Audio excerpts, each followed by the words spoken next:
podcast is part of the Sports Social Podcast Network.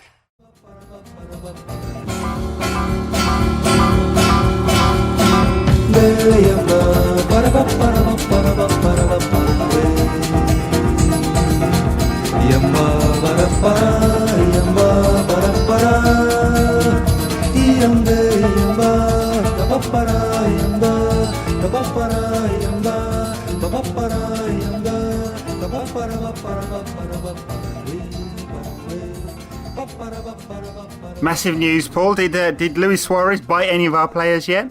No, I guess we will come on to talk about Chomp and his activities. No, of course, very kindly and unusually for Manchester United, they announced a major signing before we recorded a podcast. So good on them for that, because we don't have to say, I don't think it's going to happen, it's all going to fall apart because of Spanish tax laws and stuff. We've signed a good midfielder. We have, very good midfielder, yeah. We've spoken about Herrera before, given the imposter-gate last season. We already had a chat, so perhaps we'll go back and listen to what we said and make sure we're consistent, hey? But no, he's a very good player. He's very neat and tidy in possession. He makes, as I said last year, he makes a lot of forward runs. As you were just saying before the show, he makes a lot of key passes. He likes to dribble, likes to shot. He's a good all-rounder. It'll be interesting to see how he takes to the game, because, he's a little fella. And, not wanting to sound like a cliche here, but the Premier League is a little bit more physical than La Liga. So it might take a little bit of adjustment for him. I also think he's a player who's very well balanced, and I think he'll do a very good job at United, and I think he'll fit very nicely into the United side, whatever formation that Louis van Gaal decides to pick. But I also think he's functional over Stardust, and it'll be interesting to see what United fans' reaction is to that, because I think he'll do a very good team job without necessarily looking like he's the starring man all the time. Well, I was trying to say at the beginning of that, let's save this United chat for the end of the show so that our non-United listeners don't have to sit through it. Couldn't help it. We're excited. Non-United listeners, if you're listening to this show, you're a United listener. So I think that any United fans reacting to a good team midfielder being signed with anything other than the biggest, warmest open arms available are being crazy, because we've got plenty of Stardust in our team. We are not suffering from a deficit of Stardust. We're suffering from a deficit of functionality in the central midfield. Well, that's an interesting point. But yeah, that's not a negative comment about Herrera. I just said he was a very good player. But I think, my comment is not about whether people think he's a great signing or not. I think there'll be a very positive reaction. I mean, I'm quite sure a lot of people haven't seen him from some of the comments I get on Twitter. I'm certain of that. But I wonder whether we get to the end of next season and we have a similar debate to the kind of Michael Carrick debate, where some people wonder about his real value. I think he'll do really well. This is my prediction. I think he'll do really well at United. It may take him a little while to settle down. He makes a lot more tackles than Michael Carrick as well. He does, and of course, people will like that. Yeah, he definitely puts himself about a bit. You couldn't really place him as a defensive midfielder or an attacking midfielder. He's an all-rounder. And that'll be interesting on the balance, because, I'd kind of suspect that he might do better in a 3 in midfield. This is for next season, I suppose. We'll find out exactly how well he functions for United. But, my inkling would be he'd do much better there. I mean, he spent a lot of last season playing out wide, which didn't quite suit him. And we'll see whether Louis van Gaal is able to build a system around him. Balaguer reckons he plays best at 10, which I kind of feel like that's a bit Balaguer being Balaguer, isn't it? I think it is. I think 8. If we're going to go by the numeral conventions of European football, 8 is the one for me. It also tells me that Marouane Fellaini is not getting a game. Or at least, he's an option to go to, but he's not a starter. Hear me out here, but Carrick, Fellaini and Herrera is not the worst central midfield you've ever heard of, is it? Especially if Fellaini and Carrick can find some confidence again. Right, yes, but there's a lot of ifs and buts in there, right? Yeah, for sure. I mean, a few things counting against Fellaini: his lack of talent, skill, pace, nous, belief. If he finds all of those things, and then Carrick obviously came off his worst season in a Manchester United shirt, and obviously age is not with him. So we'll see. If United sign another central midfielder of Herrera-esque quality, I wouldn't be totally surprised, at least in terms of what you should do strategically. Yeah. Money and all that aside, we'll see. But I'm not sure that United have enough quality in there right now. So with Carrick, Fellaini, Herrera, Cleverley, Anderson, who's still a player, of course, and Fletcher, I'm not quite sure that's the right balance. But still, look, this is a World Cup podcast, and I've droned on and on and on about a player who's not in the World Cup. And that's one more thing. One final comment on this one. I took a little bit of flack about this one, but if the barometer of price is players of a similar age in a similar position, then one might think that 29 and a bit, 30 odd million euros is a little overpriced. Fabregas has gone for only slightly more than that. Fellaini slightly more than that.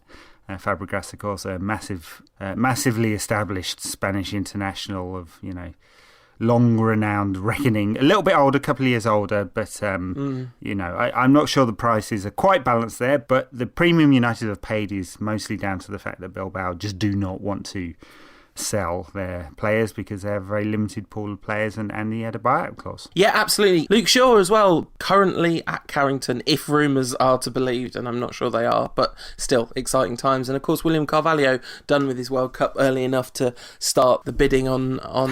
Well, you see, that's an interesting one because, he didn't start every game for Portugal, and I didn't actually watch the Portugal-Ghana game because I was on USA Germany, but he was very, very good when he came on in Portugal's previous game. So, a few people got a few minutes look at him there thinking, he looks a bit tasty. Yeah, absolutely.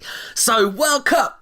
Forget all this Manchester United stuff. This can wait another couple of weeks. I'm enjoying the break from it all, and it's nice that we had a bit of good news. I guess one last thing we should say about this transfer is it's extremely promising in the way United have conducted their transfer business this summer that this came out of nowhere, and it was virtually done by the time anyone was talking about it. We had 48 hours of tax law and buyout clauses and people suddenly becoming experts on Athletic Bilbao and all that, but still very interesting that United went from no talk about Herrera whatsoever to him being a United player within basically a week. Very promising. Anyway, are you an expert on Brazil versus Chile? Because that's our first round of 16 game this weekend. Well, I'm not an expert, but my goodness, that's going to be a good game. So here are the... Bit tasty, that one, isn't it? It's just like, it is, I don't know, that is hot and spicy as befits a fixture with Chile in it. Wow, I'm really sorry, everyone. So the thing that I know about this, that I've learned in the last couple of weeks, is that Chile apparently have this massive inferiority complex about Brazil, and that they often lose to Brazil even when they're not necessarily second favourites, although of course they normally are. I have to say, from the way the two teams have played so far, there's absolutely no way Chile should be afraid of Brazil. No, they shouldn't be. Brazil have actually been pretty disappointing, I think. So obviously a heavy win in the final game against Cameroon in their group. You'd kind of expect that. But very disappointing against Mexico. And I think, remembering the timings, they hadn't played Mexico last time we talked. And Chile, by contrast, have been pretty impressive, haven't they? They're an interesting side in that they're very tactically flexible. They attack. Certainly play the game the right way. They sometimes play with 3 at the back, sometimes 4. They mix it up during the games. They've got some real talent in Sanchez and Vidal and others. Certainly not those two alone, and they're going to give Brazil a real game, no doubt about it. Although, I suppose they might be disappointed with the result against Holland. Sampaoli afterwards complained that it was only one team trying to win, and true, Holland most certainly set up for playing on the break in that game. Van Gaal got it right again, didn't he? Tactically nullified Chile and pick them off. We'll come on to Holland and talk about them in more detail, but from the Chile perspective, I think if we'd been talking about this fixture immediately after the second round of group games, then I think Chile looked pretty heavy favourites at that point. But Brazil were much more functional against a very poor Cameroon. Fernandinho makes an enormous difference to Brazil. If Scolari doesn't pick him ahead of one of their other options in the centre of midfield, it seems to me it would be a big mistake. Hold on, I'm going for proper pronunciation here, so apologies. Fregi scored a goal. Apparently it's not Fred. Who knew? He scored a goal, and that's interesting. Maybe he'll be off and running. And Neymar was absolutely outstanding again against Cameroon. Yes, well, let's talk about Fred. I'm sticking with Fred.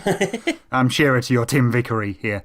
And look, he was very, very poor in all three games, I think. I mean, not only does he look like a bit of a buffoon on the pitch when he miscontrols it, which is frequent, but he doesn't really look that dangerous. And I mean, aside from the fact he's about 45 and the real danger is to himself and he might keel over at any second. And I wonder whether Brazil couldn't shake things up and just play a bit more flexibly up top. You know, I guess Scolari is built around this number 9, but they couldn't half make things a bit more dynamic by bringing Fernandinho in. I mean, Paulinho's been awful, hasn't he?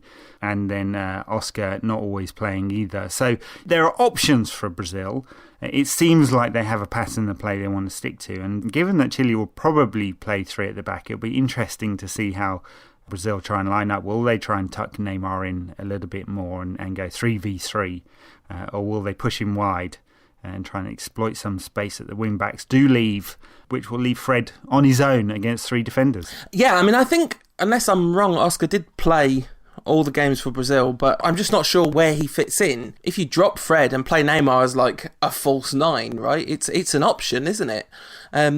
Although it feels like Neymar does so much of his best work when he picks the ball deep and runs forward, and a false 9 by nature is often coming back into play. So, well, I mean, you wouldn't say that about Messi, would you? So if he played in the Messi role for Barcelona, as Messi plays for Barcelona, rather than for Argentina, it's a slightly different role, then that seems to make a lot of sense given the nature of the players they've got in the squad. It's just not how they've played, so you'd expect them to play with Fred at the top. Of course, they could do with a proper number 9, maybe like, you know, the Brazilian number 9 that they had that defected to Spain.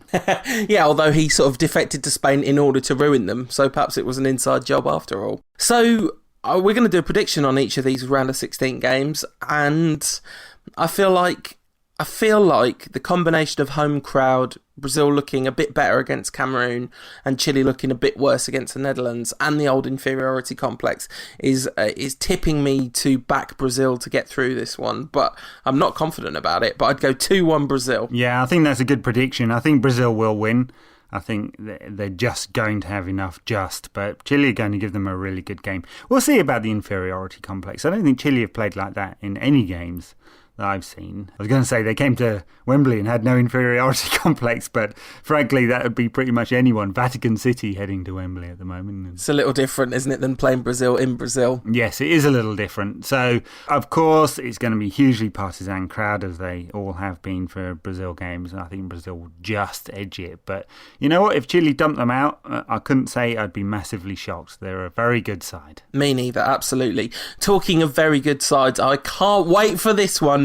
Colombia against Uruguay, and I do hope, apologies Diego Forlan if you're listening, brother, but the rest of them, I hope that Colombia absolutely tonk them, because Luiz Suarez is bitten again, Ed. He's bitten again, banned for 4 months and 9 international matches, ban effective immediately. Chomp-gate. You know, the thing that, I mean, we've talked about Suarez so often, haven't we, in one form or another on this podcast. The thing that just it does not compute in my brain is this incredible persecution complex that both Suarez and the Uruguayan FA have. Immediately denial. You know, even though the world has seen both still and moving picture images, you know, incredible denial that this has happened, that he somehow just stumbled over and fell in. I mean, you couldn't make this up. Their excuse was he stumbled over and fell into Chileni. What? You know? It's like you... And, yeah. Yes, Your Honour. You know, I know she said no, but I just tripped over, Your Honour. I mean, look, it's unbelievable. And the immediately it's the Italians, it's the English, it's conspiracy against us. I'm not quite sure what the conspirators were hoping to gain.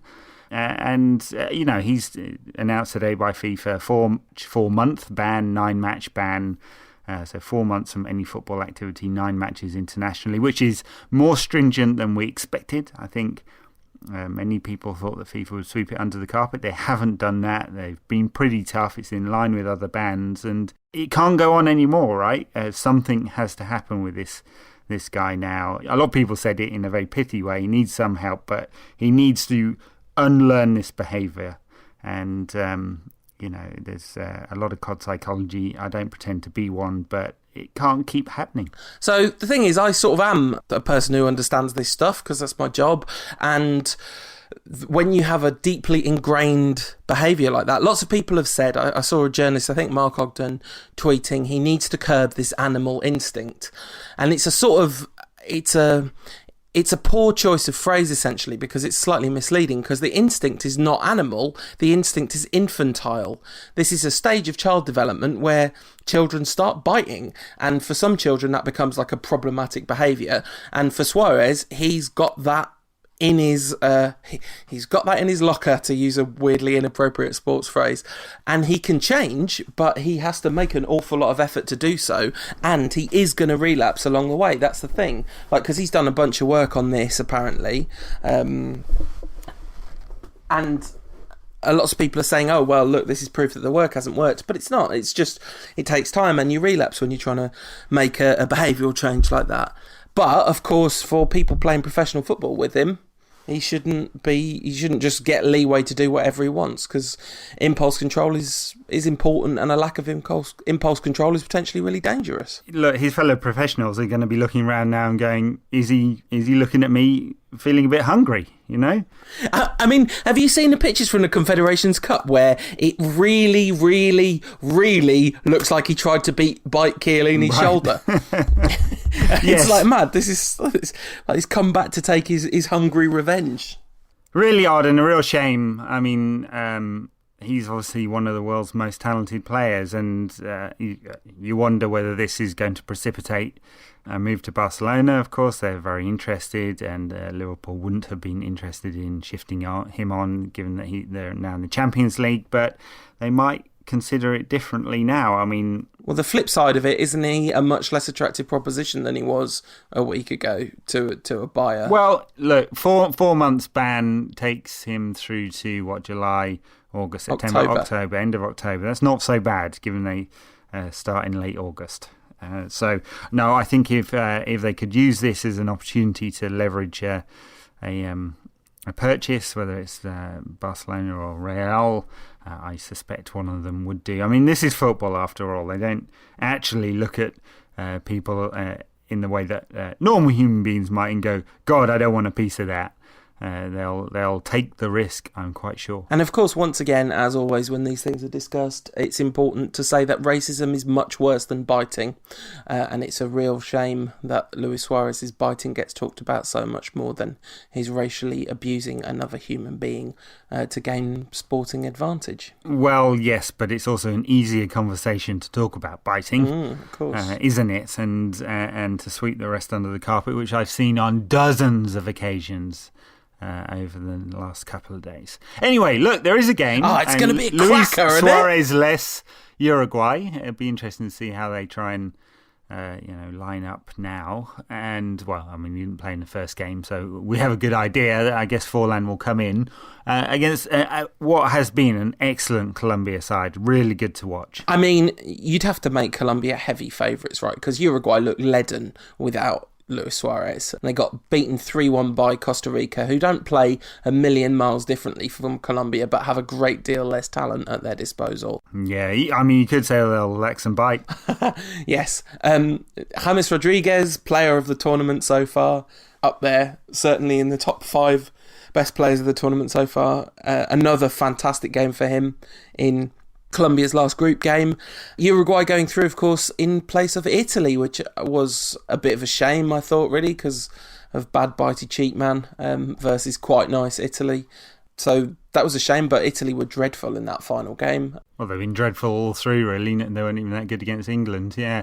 I mean, Rodriguez came on for the last few minutes, didn't he, in the last group game against Japan, which they made 8 or 9 changes from the win over Greece, Colombia, and still managed to thrash Japan. It shows you've got some depth as well.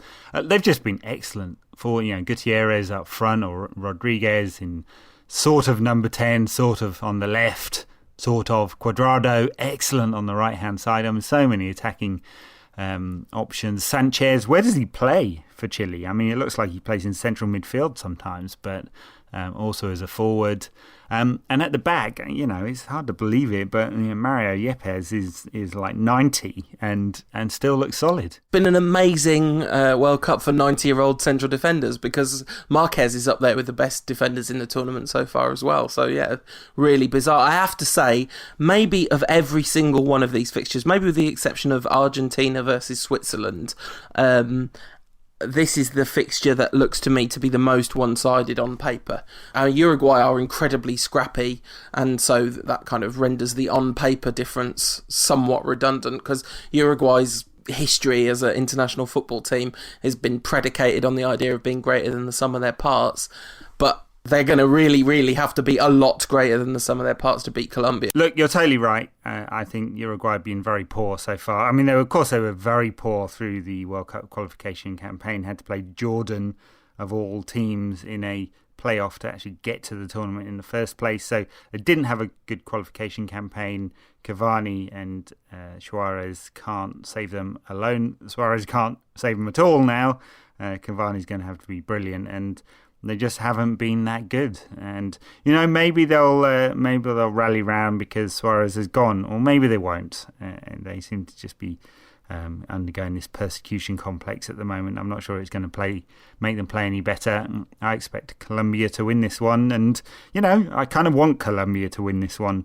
And because they've been playing great football and they're very entertaining to watch. Yeah, definitely be happy either way with Brazil-Chile, but only happy one way with Colombia versus Uruguay. Really, really hope that the yellow chappies do their business, especially since their goal celebrations have been awesome. Well, that's our Saturday night sorted. Sunday is pretty tasty too, isn't it? Netherlands, Mexico, and then Costa Rica and Greece. Yeah, I mean, Netherlands, Mexico, Van Persie will be back for Netherlands, who I think it's really interesting if you look at it from a United angle. The group stages, they smashed someone, they won an absolute kind of humdinger of a street fight, and then they ground out a 2-0 result against stubborn opposition. But completely different games, all three of them. And it was interesting that Van Gaal was able to come up with a plan for each of them. I mean, we keep talking about him because he's the next United manager, but everything we see feels very positive, doesn't it? Amazing both formation and players. Holland used against Chile. Dirk Kuyt, the old Liverpool striker, was playing at left back or left wing back. Incredible. And he did very well there too. Yeah, absolutely. I mean, yeah, ridiculous. It kind of his natural position in many ways, having seen him try and play up front for all those years. Hard-working fellow, but not necessarily the most technically gifted. Kind of makes sense to stick him at left wing back. And I suspect maybe that's where Rooney will play for United. Well, yeah, we'll see. Yeah, I mean, Daley Blind went straight into the back three, looked very comfortable there. I'm not sure I see him as a left back, really. I mean, he's done all right at left wing back. It's really hard to say where his real position is. It's going to be a close game. Mexico obviously don't concede a lot of goals, generally speaking. They've been very, very compact through their games. Chicharito, of course, scored last time out. I mean, he won't start against Holland. I don't think he's impact sub. That's got to frustrate him, I'm sure. I would think that Holland have got too much quality for Mexico, only just though. This is going to be another tactical game. I think I just expect Holland to win this one, just because they've got a few individuals that can make difference, especially in Robin. And Robin having a game off won't have harmed him at all. No, absolutely. I think it's interesting because if you look throughout the pitch, I don't think that Holland are of much greater quality than Mexico by any stretch of the imagination. I think they're very well matched in most areas. It's just in terms of actual star power in the final third, especially. I mean, Mexico strikers have been doing a good job, but Holland's forward players have been doing an absolutely outstanding job. Worth a mention for Memphis getting another. He's the one, I tell you, I'd like to see him come to United. But anyway, the fact that they've got Robin and Van Persie up front it's such an edge, isn't it? And Mexico, this is a fascinating tactical clash because this is two managers that mix it up tactically. We might even get 2-3 at the backs against each other. We might, yeah, we might. It wouldn't surprise me a lot if Van Gaal mixed it up again, although they've stuck with the three at the back all the way through so far. I wasn't sure that they were going to do that. I thought it was a specific plan for a couple of games, but went that way again for the third match in a row. We'll see. Van Gaal is, he's prone to changing things. But look, there's a big incentive here because the winner of this game gets to play Costa Rica or Greece in the quarterfinal, and you'd look at the winner of this game being the favourites, whoever. Yeah. Right, and so that's looking like a tasty route through to a semi-final. That's a big incentive. Absolutely. I'm going to predict a Dutch win. Yeah, I think Holland will win too. I don't think it's going to be one-sided by any stretch of the imagination. I think it's going to be tight. Mexico are very good defensively, and I suspect they'll try and play more on the break than Holland have done in their last game, which will be interesting because Holland will have to get on the front foot in this one. And when they had to do that against Australia, they weren't as good. No, it's true. And actually, we should definitely give Mexico some credit for their qualification, really, because going into that game against Croatia, I sort of slightly made Mexico second favourites for that one because of how good Croatia had been in their opening two games. I mean, they were really unlucky against Brazil, and then they absolutely decimated Cameroon. So I thought they might be able to knock Mexico out. And qualification by no means a formality from the group that they've got out of. And Chicharito, as you said, scored for the first time for a long time for Mexico. Really emotional at the end of the game. Definitely felt for the lad. Well, yeah. Look, praise to Mexico. They've done very well. And they completely dominated that game against Croatia. I'm in agreement with you. I didn't expect that to happen. I thought it would be very tight, but Croatia really didn't create any chances until very late into the game, and then Mexico scored a goal. So it's they've done really well. I think it'll be close against Holland, but I just think a Dutch win. And then we go on to Costa Rica and Greece, and this is fascinating. No one could have predicted that one. Let's be honest. I don't think either of us thought that Greece or Costa Rica would get out of their groups. They have done. The Greeks barely got out of their own half, let alone out of the group, but they managed to get through, and Costa Rica were excellent all through the group stage. Yeah, I mean, I have to say in the World Cup preview show, I think I said I thought that there's a decent chance that Greece will get out of their group. I wouldn't be completely shocked if that was the case, although it was a bit of a long shot. Costa Rica, though, not only out of the group, but winning the group. I mean, there can't be anyone in the world who designed their World Cup bracket before the tournament and had this match happening. It's got to be a 0% occurrence, I reckon. Yeah, I'd say just about, yeah. But it makes for a fascinating game. Because look, Costa Rica, two solid wins against Italy and Uruguay in different circumstances, and a real bore draw against England, although I rather suspect England dragged them down to their level. Sorry, it's a bit mean. And versus Greece, who, very much play on the break. But so did Costa Rica. So could it be one of those tactical games that just isn't very interesting, where no one wants to attack, or is someone going to change it up? This is the real problem for Costa Rica in this game, because they looked at their best when they wanted to be underdogs, and Greece will not let anyone be underdogs against them. Greece against Ivory Coast was a really interesting game. The first half was quite boring, but actually once Greece scored, they grew in confidence, and in the last 20 minutes of that game, there was no question that Greece were by far the better side. They definitely deserved that win. Ivory Coast a bit disappointing, really. I think obviously they're under very straitened circumstances for the Touré brothers. You would have to be an incredibly harsh judge to say they should have performed better than they did under those circumstances. But Drogba playing from the start, I think that's probably a bit of a mistake, really, because he just couldn't, he wasn't mobile enough to get past that very rigid and very, very high quality Greece centre-back partnership. So the thing about Greece is they have got genuine quality in the heart of the defence. Socrates Papastathopoulos and Kostas Manolas are as good a centre-back pairing as there is in the tournament, as far as I'm concerned. They cover each other's space brilliantly. They're both very physically good. They're both pretty quick. Manolas is a rapido quick, as they say. They've got Holobas going, who's a sort of... They're kind of good on the break when they've got the right personnel there, and they were really good on the break in the second half against Ivory Coast.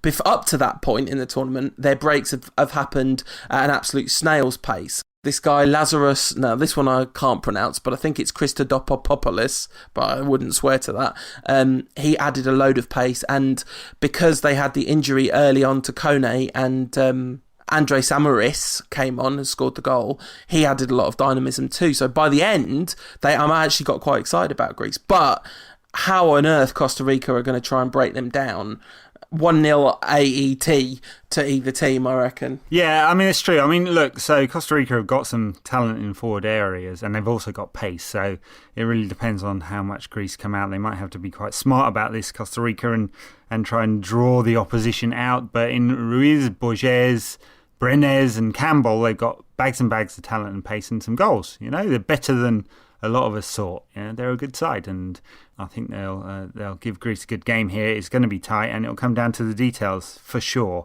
If we see a 4-4 in this one, I will eat my hat. Literally, I will eat Luiz Suarez's hat if he gives it to me, if he's not hungry. Yeah, I tell you though, if I was set the task of drawing a team out of their structure, I think Greece would be the last one I would pick to try and do it to, because they've spent a decade playing in the same structure and they're incredibly well drilled. Well, we'll see. Maybe that's not the most entertaining end to the Sunday night's football. So I'm going to go for a Costa Rica win. I know you've gone native, so I know where you're going with this one. Yeah, definitely. Hail us, hail us, hail Paul us. writing about the Greek side for Bleacher Report drew a very short straw with that one, I'd say. Well, a surprisingly long straw, it turns out, because actually it all of a sudden got exciting. But yeah, Georgie Samaras, a word for Georgie Samaras, not scored an international goal for 2 years, has to take a penalty in the last minute to get his side through to the next round of the World Cup for the first time ever, and does it. I think a tip of the hat to the Freddie Mercury lookalike there. Yeah, not only did he win the Eurovision Song Contest this year, but then he scored that crucial penalty. Yeah, great stuff.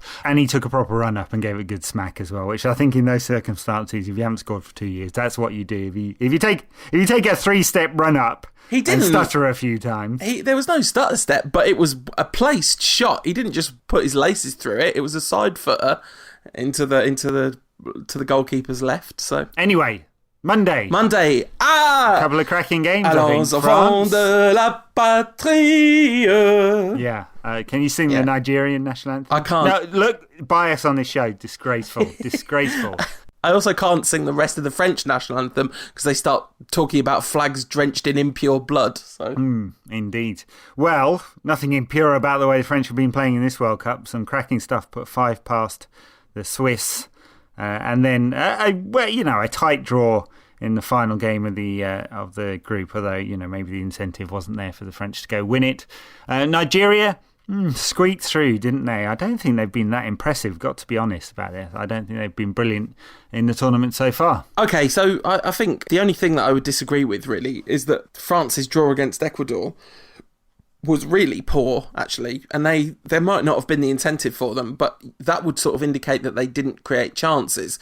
But there was an incentive for their strikers to put the ball either to the left or the right of the keeper instead of just hitting it straight at him time after time. So, I mean, they made a huge number of changes, but not that many changes up front, so slightly underwhelming from France, but I still think they should have enough to beat Nigeria. Although, you say Nigeria have been unimpressive, and I don't fully agree, because they've been pretty tough to break down. Defensively, they were really solid. Well, yeah, they were accused of parking the bus against Iran, which was a little ironic, given that Iran parked the bus against everyone. Yeah. And so, a couple of major buses parked. Look, against Argentina, they gave them a really good game. Yeah. Clearly. But I think it's in the previous 2 games that they weren't brilliant. But they've got goals. Musa, excellent against Argentina.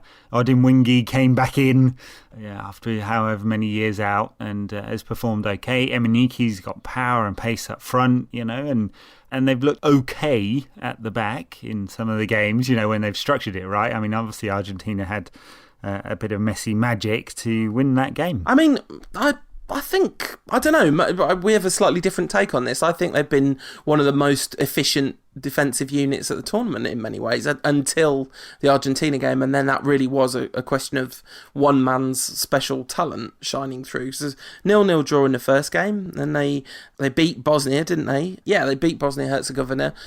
Basically, they've been on an upward trajectory throughout the tournament, I think, so far. They've looked better in each game. Of course, they didn't win their final game, but that was against Messi-inspired Argentina. Some credit there. I do think France will win, but I think it'll be tight. I think this one is not going to be a free scoring game. I think this is going to be a sort of 2-1, 1-0 affair. We'll see. I mean, you'd expect the onus to be on France and for Nigeria to fall back to that solid base. and we'll see whether France can break them down. They're definitely going to have to finish better than they did in the Ecuador game.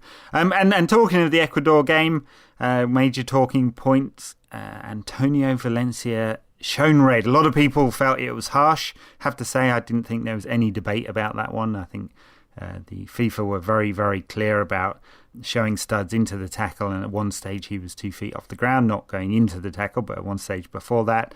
Little unlucky in that his opponent came from a 90-degree angle, and so although they both had studs raised at one point, it's Valencia that's gone into his man. But I'm honestly not sure there's any debate about it given the current state of the rules. No, I have to say I wrote a piece defending Valencia's sort of grabbing Raheem Sterling's throat just before the tournament, saying that Valencia, given everything he'd been through in terms of having his leg broken and all that, it's kind of understandable, and Chucho Benitez and everything, but actually sort of a bit out of order for Valencia to be then going around with studs up challenges like that, given that he's been on the receiving end of them. But obviously huge frustration for Ecuador. They just were not good enough against France, were they? No, they weren't. They weren't good enough, and you expected them to come, we were waiting for the major attacking power to come from them and for them to really go for it, because they had to go for it, right? And there just wasn't enough there, and had it not been for France's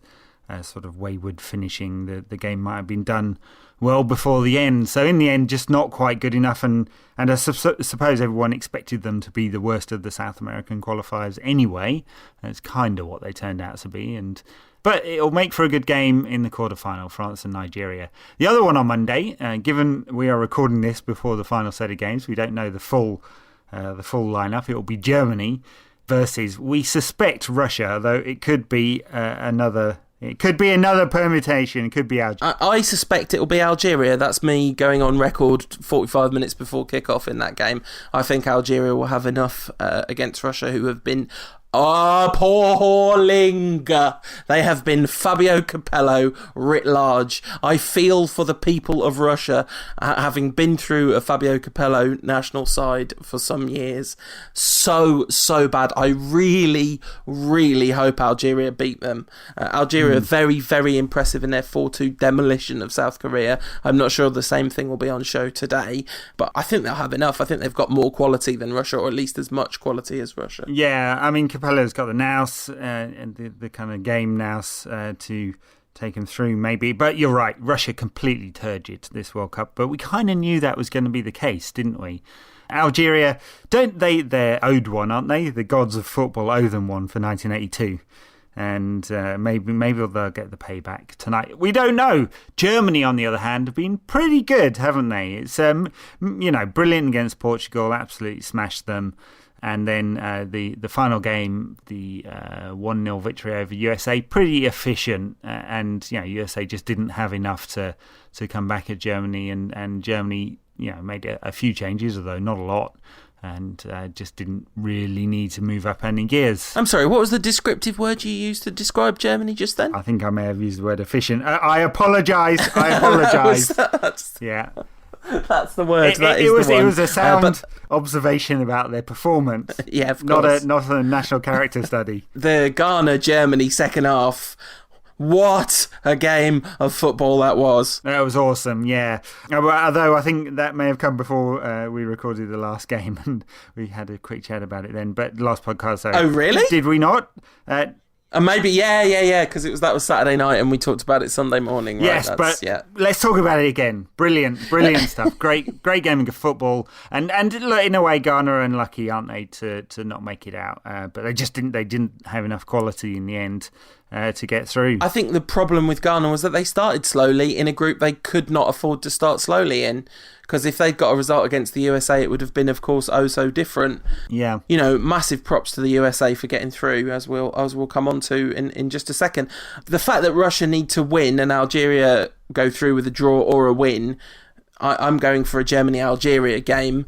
And that would be a very much more fun game to watch than Germany against Russia, so that's another reason to root for it. If it's Germany versus Russia, I expect a tight German win, and actually I expect a fairly comfortable German win for Germany against Algeria. Yeah, I think either way they'll win, and because they're better than their two potential opponents there, so that will be probably in terms of our predictions, a France-Germany quarterfinal. That's going to be a bit tasty. But maybe we'll come on to that in a bit in our next podcast. I'm definitely looking forward to both of those games. Whoever Germany plays on Monday, I think we'll have some good quality there. So we come to our final round of games, and that's Tuesday night, and Argentina versus Switzerland. Switzerland, interesting campaign for them, hasn't it? I mean, they got that last-minute win in their opening game. They could have lost, bombed up the other end 5 seconds and scored. Got absolutely smashed by France, and then just squeaked through in the end. Absolutely, they did. And they didn't just squeak through the group, really, because they absolutely battered Honduras in their last game, didn't they? And that was an incredibly comfortable win. Hat-trick for Shaqiri. I wasn't watching that game, but that's right. Yeah, he scored a hat-trick. He'd taken a lot of criticism before the game about his performances in the World Cup, and I guess that motivated him. Interesting player, Shaqiri, because he was such a talent at Basel and then made the big move to Bayern Munich, and hasn't quite worked out for him, in all honesty. He's not been the major star of the Bayern Munich side. He's on the edge of the squad. A lot of people talking about him moving on, but he should be a star on the Swiss side. They were very good in qualification for the World Cup, Switzerland, and I guess we expected something from them at the World Cup. They're going to face a really good Argentina side, an Argentina side with weaknesses, but one that just seems to be clicking into place. I don't think I could go so far as to call them a really good Argentina side yet, but I think this might be the game where we see a really good Argentina side. They looked defensively all over the shop against Nigeria, and actually going forward, they looked really blunt when Messi didn't have the ball. The 2 goals that Messi scored, and the third, a goal from a Messi corner. Once he went off with half an hour left, they just fell apart. I think that they are incredibly lucky to have got what is a pretty easy draw through, because I think if they had to play a really top-class team at this stage, my backing would be for the other team. But Argentina have got one more game to click until they probably play someone. But even then, they're going to be playing, I think, if I'm right, they're either going to be playing Belgium or the USA, aren't they? So yeah, that's right. So look, the problem is with Argentina, the tactics, right? The makeup of their side. They're not a good cohesive unit just yet. Maybe they're rolling into it, and they need to get the best out of Messi. Messi's sort of playing in this kind of number 10 role behind Aguero and Higuain. Higuain and Aguero split at times to allow Messi to play in the sort of normal false 9 role. It hasn't quite all clicked into place. In the central midfield, Di Maria's playing central, something we don't see from him at Real Madrid. He's done all right, though. I think he's been one of the better ones. Mascherano's been pretty disappointing. And Gago's the one that's been pretty disappointing. I mean, he was pretty awful against Nigeria. It'd be interesting to see if he gets another game. And you're right, the back four is a real problem. I mean, Zabaleta, we all know, right? Garay, I've spoken about a lot of times. I don't think he's as good as people make out. Fernandes. He's going to Zenit, not United, so there we go. Yeah, well, there you go. Fernandes, I don't rate at all, and Rojo looks like the kid that he is, right? And Romero barely ever plays for Monaco, and so that is definitely their weakness, right? So they have to score one more than the opposition. That's really the way they're going to play through this tournament, and normally when you get a side like that, a top quality side will beat them, but I think in this one they're probably going to be good enough. Yeah, and I think they'll be good enough in this one and their next game. So I'm going for an Argentina win as well. Yeah, I'm with you.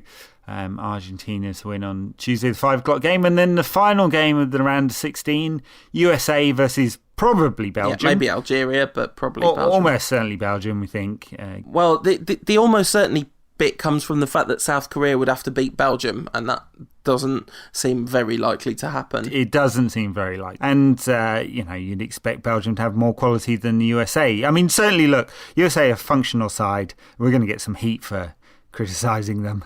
You are, mate. Yeah. Well, look, you're on your own with this one. They've done very well. Look, they squeaked a win against Ghana in a game that they were second best for a lot of the second half. They lost against Germany in a game that they really just barely ever attacked until the last 30 seconds of the game. And they got a very good win against Portugal when they were too naive near the end. They should have just kept the ball and they'd have won that game. So look, they've done very well.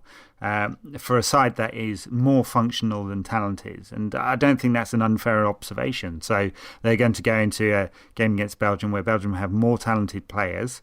and USA's function, he's going to have to beat that form. And it could happen. It could happen. I just don't expect it to. But the thing is, USA are just ultra competitive, and Klinsmann he's obviously a very good coach. He's got them into a system that works for them and is getting more out of the sum of the parts because they haven't got a lot of talent in that squad. All right, this is my prediction for the game. All right, you ready? I believe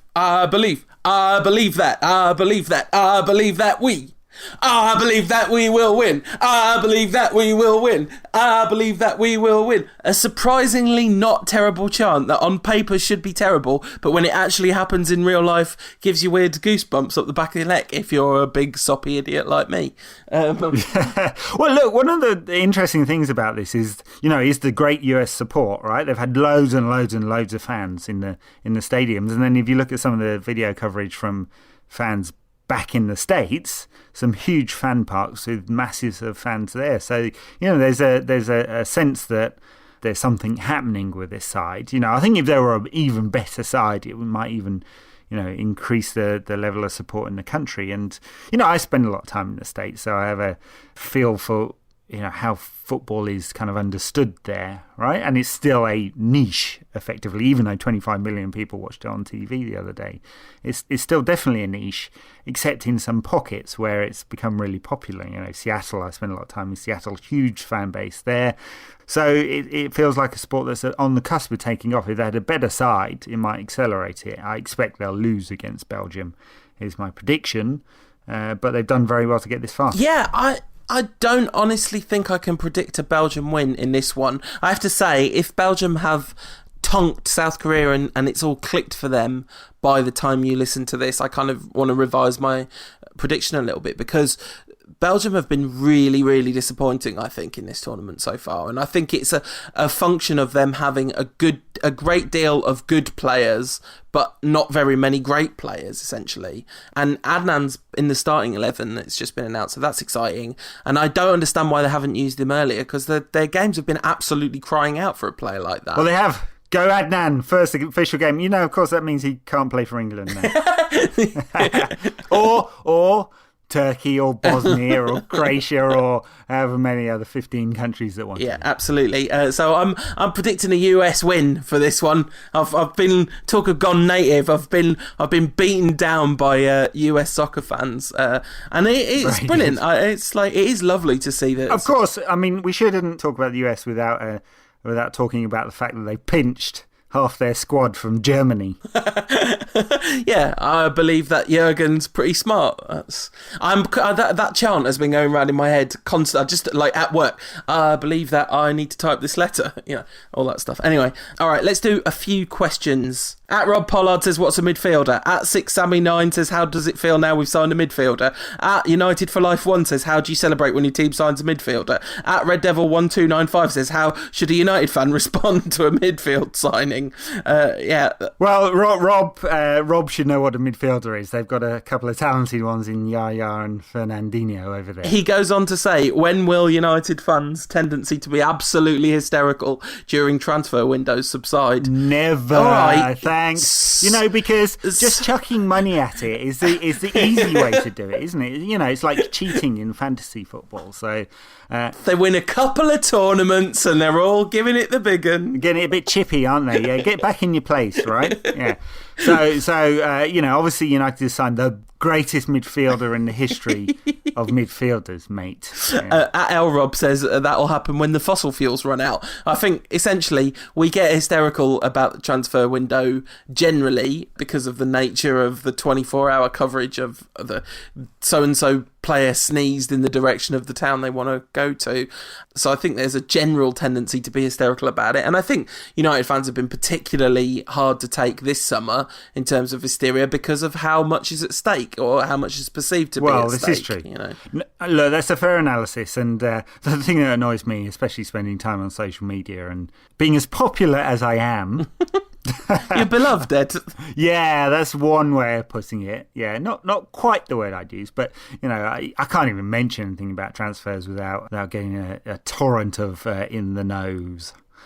telling me exactly how it is, which is kind of annoying. Yeah. That's fair enough. Maybe you should just, I don't know, like just swear at strangers less on see if they get nicer to you. Just an idea. Why would I want to do that? Anyway, go on. More questions. At Ole United says, make a Herrera song. And I've got to give a huge shout out to, I think it was We Were Cones, at We Were Cones, for Hip Hop Herrera, Herrera, which Terrible. I want to get behind fully. And Not going to happen. all right then, you got a better one. Just So long as it's not to the tune of Sloot John B or Volare, because that is done, ladies and which gentlemen. one's Volare? Remind me. He came from Serbia. Oh, yeah. Volare, oh, Volare, oh. That'd work though, wouldn't it? Well, he came from... that somebody said, I can't remember who it was, sorry, but... he saw the Scottish dance and waited 12 months. Herrera, oh, which I thought was quite dear. good. Well, we could have one that goes and a Herrera, and a Herrera. Oh, there you go. Done. good. Terrace winner straight away. At Tom McGee suggesting that more chants should be to the tune of hymns, so I came up with he's and a Herrera, morning has broken, and a Herrera, he's a midfielder, the first midfielder we've signed for years. Not going to happen. You stop. No, sorry, stop you just haven't got it, ruining Paul. everything. Where were you, asks at Lionel Evans _ when Manchester United last signed a proper midfielder. And the thing about this is I genuinely can't remember, because last time we signed it didn't feel like a weird abnormal freak of nature like it does now. No, are we counting Fellaini? No. No. So Owen Hargreaves Yeah. and Anderson within about a week of each other in 2008. Yeah, and between the two of them they would have made a proper midfielder. Yes, between the two of them and a physician, between the two of them and a doctor, they'd have made a proper midfielder. But unfortunately, they played about 12 games between them for United. Well, 12 good games at least. At Ben Glorious says, what do the Chinese call their best plates? #Rankcast. I think they probably just call them plates. I don't know, maybe they called them England's, but I don't think so. Unlikely. Yeah. All right, with very few questions about the World Cup, so apologies to our non-United listeners, but we're all very excited because we bought a midfielder. It doesn't happen very often, and this is nice for us. Very good. Well, look, so we are saying Brazil, Colombia, France, Germany, Netherlands. We disagree on Costa Rica, Greece, Argentina, and we disagree on USA, Belgium. That will leave us with a quarterfinal lineup of Brazil versus Colombia, very tasty. Yep. France versus Germany, very tasty. Yep. Holland versus Costa Rica or Greece. Yeah. Very exciting for Louis. Yeah, very, very. We kind of like them to go out a bit earlier, wouldn't we? No, I want him to rock up with the World Cup in a backpack. Well, that's true. That would officially make Manchester United world champions because FA Cup better than Carling Cup, Premier League better than FA Cup, Champions League better than the Premier League, World Cup better than the Champions League. We'd be the best team in the world, officially. And then Argentina versus Belgium or USA. Don't agree on that one, and I think Argentina will still win that one. So looks like a very nice lineup of quarterfinals. I think we'll have time to preview those later in the week. We don't get to the quarterfinals till Friday and Saturday, which means we have to go Wednesday and Thursday without any football. What is going to happen? No football tomorrow. As we record this, you're listening to this hopefully on Friday. No football today. The first rest day of the World Cup. We'll have to watch tennis or something. I'm not watching tennis. I'm not watching Football Methadone. I refuse. It's the BBC put it on like it's a real thing. Like, go on, try. Just go and say, go on, Timmy. There you go. He still plays, isn't he? Tiger Tim? Is he still going? I don't think so. John McEnroe's not around anymore, is he? I liked him. Yeah. Well, that was all right because he was a bit Suarez-esque. I mean, in the modern age, McEnroe would go up to the umpire and bite him. Yeah, you predicted, as at Liz Worsley, friend of the Rantcast, pointed out, in the preview show, you did in fact say that Luis Suarez would bite someone. I did. Yeah, so you and various forensic psychologists. And a bunch of Swedes who put a a very small bet and got a very lot of money back. So unfortunately, I was being quite flippant and I didn't actually put some cash on it. You should. It's so funny that they tried to deny it, because when you look at it, he does exactly the same head motion that he did against Ivanovic. It's like the same thing happened in his brain, and he replicated the muscle memory almost exactly. It's very unpleasant to see happen in real life. Anyway, he's gone. Hopefully Uruguay will follow him out. Apologies to any Uruguayan friends of ours. It's not personal. It's your team's horrible lot and bad behaviour that, and also just it'd be brilliant to see Colombia through. I really hope France get through. I really hope Holland get through. Have you changed your vote for who's going to win the whole thing?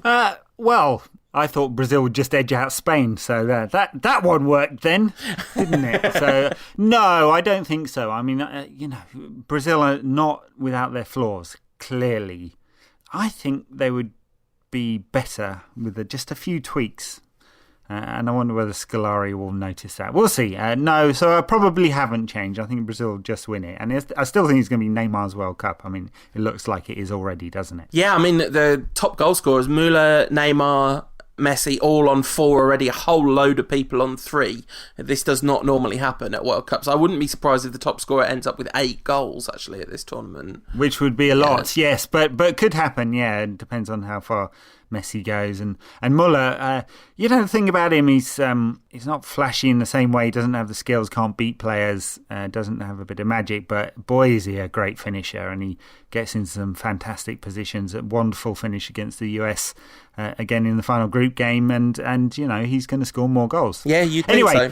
All right. We talked in the last Rantcast about how great the World Cup has been. It's still been great. There's been a few duds along the way, but it's been a few more crackers as well. A few more crackers as well. I think we'll get some cracking games in the round 16. Of course, it gets a little bit more squeaky bum time this time round because it means so much more. So we'll probably get a few tight games too, and maybe a few penalties. And I guess we'll see after this round of games. We'll be back with you to preview the quarterfinals, so sometime later in next week. And in the meantime, let's enjoy the round 16. You looking forward to it, Paul? Yeah, absolutely. If you want to get hold of us in between now and then, you can get me at UTD Rantcast on Twitter. You can get Ed at United Rant. You can get us both at facebook.com/United Rant and read what Ed's got to say about the World Cup, including, Ed, a piece by Jay on a very data analytical piece on Antonio Valencia, which I thought was rather interesting. Good read, so check that one out. I haven't actually written very much about the World Cup, but you never know. I do need to write something about Ander Herrera, so maybe by the time you listen to this, I'll have actually bothered to do that. Well, if you want to read what I've written about Ander Herrera, well, you can do that by going to the Bleacher Report, because I've written something about him there. I'll also be covering Greece for them for some weird reason. I went through a period of intensely not enjoying that, but now I'm enjoying it again. So there we go. I've gone native, as you said, Ed. And we'll be back with you later in the week.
podcast is part of the Sports Social Podcast Network.